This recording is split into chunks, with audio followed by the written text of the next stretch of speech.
இன்று நாம் பார்க்க போவது அதிகாரம் 3. பிள்ளையின் பயிற்சி எப்பொழுது துவங்க வேண்டும்? கல்வி கைக்குழந்தையிடமிருந்து துவங்குகிறது. கல்வி என்ற வார்த்தைக்கு ஆழமான பொருள் இருக்கிறது. பல்கலைக்கழகத்தில் ஒரு படிப்பை எடுத்து முடிப்பது கல்வி அல்ல. கல்வியானது தாயின் மடியில் இருக்கும் கைக்குழந்தையிடமிருந்து துவங்குகிறது. ஒரு தாய் தன் குழந்தையின் குணத்தை உருவாக்கி கொண்டிருக்கும் பொழுதே அவள் கல்வியை கொடுக்க ஆரம்பித்து விட்டாள். பெற்றோர்கள் பிள்ளைகளை பள்ளிக்கு அனுப்புகின்றனர்.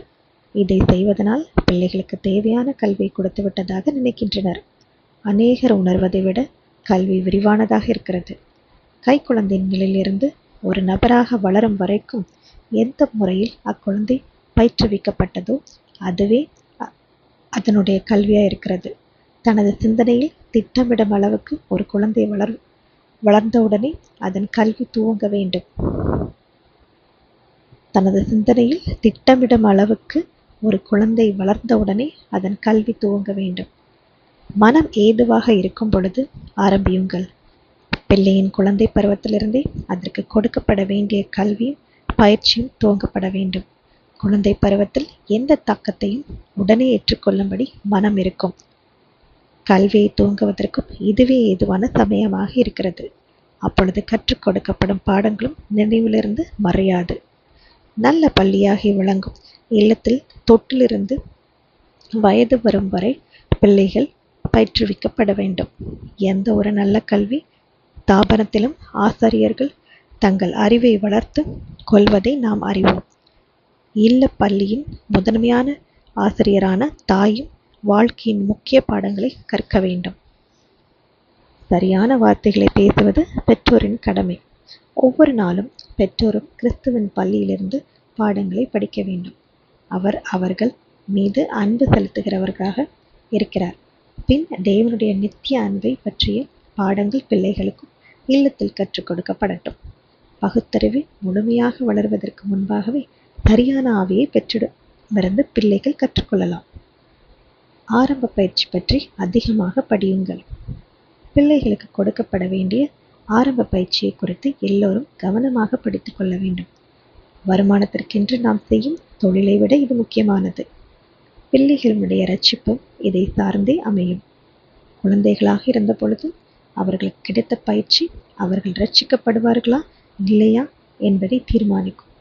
பெற்றோரும் பிள்ளைகளை வளர்ப்போரும் தங்கள் இதயத்திலும் வாழ்க்கையிலும் பரிசுத்தமாக இருக்க வேண்டும்.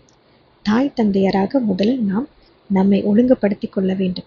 அப்பொழுது நம்மால் இல்லத்தின் ஆசிரியர்களாக பிள்ளைகளுக்கு சரியான பயிற்சியை கொடுக்க முடியும்.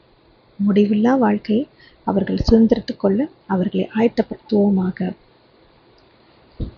சரியாக துவங்குங்கள். உங்கள் பிள்ளைகள் தேவனுடைய சொத்தாக இருக்கிறார்கள். கிரயத்திற்கு கொல்லப்பட்டிருக்கிறார்கள். முன்னிப்புடன் செயல்படுங்கள்.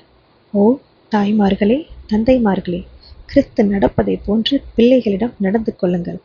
வாலிபர்களுக்கு அதிக கவனத்துடன் முறையாகவும் பயிற்சி கொடுக்க வேண்டும். சிறு பிராயத்தில் அவர்கள் கற்றுக்கொள்ளும் தவறான பழக்கங்களை தங்கள் வாழ்க்கை முழுவதிலும் கைக்கொள்கிறார்கள். சரியாக இப்பயிற்சியை துவங்கும் முக்கியத்துவத்தை நாம் பார்த்து தேவன் நமக்கு உதவட்டும். முதல் குழந்தைக்கு கொடுக்கும் பயிற்சியின் முக்கியத்துவம். முதல் குழந்தையை அதிக அக்கறையுடன் பயிற்றுவிக்க வேண்டும். அந்த குழந்தை தனக்கு பின்வரும் குழந்தைகளுக்கு அதே பயிற்சியை கொடுக்கும். தங்களை சுற்றி இருப்பவர்களின் தாக்கத்திற்கேற்ப பிள்ளைகள் வளர்கிறார்கள். முரட்டத்தனமாகவும் அதிக சத்தத்துடனும் கையாளப்பட்டால் அதே குணங்கள் அவர்களிலும் வந்துவிடும். அப்பிள்ளைகள் பொறுத்து கொள்ள முடியாத அளவிற்கு செயல்படுவார்கள். ஒரு செடியை போல பிள்ளை. ஒரு குழந்தை வளர்வது என்பது ஒரு விதையிலிருந்து செடியானது சீராக வளர்வதை போல உள்ளது. முன்பு முளையும் பின்பு கதிரையும் கதிரிலே நிறைந்த தானியத்தையும் பல்லாக தானாய் கொடுக்கும். மார்க் 4:28. இந்த உவமையை சொன்னவரே சிறு விதையும் சிருஷ்டித்தவர். அதன் தன்மையையும் அது வளர்வதற்கான சட்டங்களையும் நிர்ணயித்தவர். இந்த உவமையில் சொல்லப்பட்ட சத்தியங்கள் அவர் வாழ்க்கையிலும் நிறைவேறின. பரலோகத்தின் தேவன் மகிமையின் ராஜா பெத்லெஹேமில் குழந்தையாக பிறந்தார். வளரும் வரை ஒன்றும் செய்ய இயலாத குழந்தையாகவே அவரும் இருந்தார். தன் தாயை சார்ந்து இருந்தார். சிறு வயதிலும் ஒரு பிள்ளையைப் போலவே நடந்து கொண்டார்.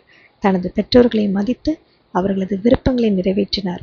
ஆயினும் தன்னுடைய அறிவை பயன்படுத்த துவங்கின காலத்திலிருந்து சத்தியத்தை அறிந்து கொள்வதிலும் கிருபையிலும் தொடர்ந்து வளர்ந்தார். ஆமென்.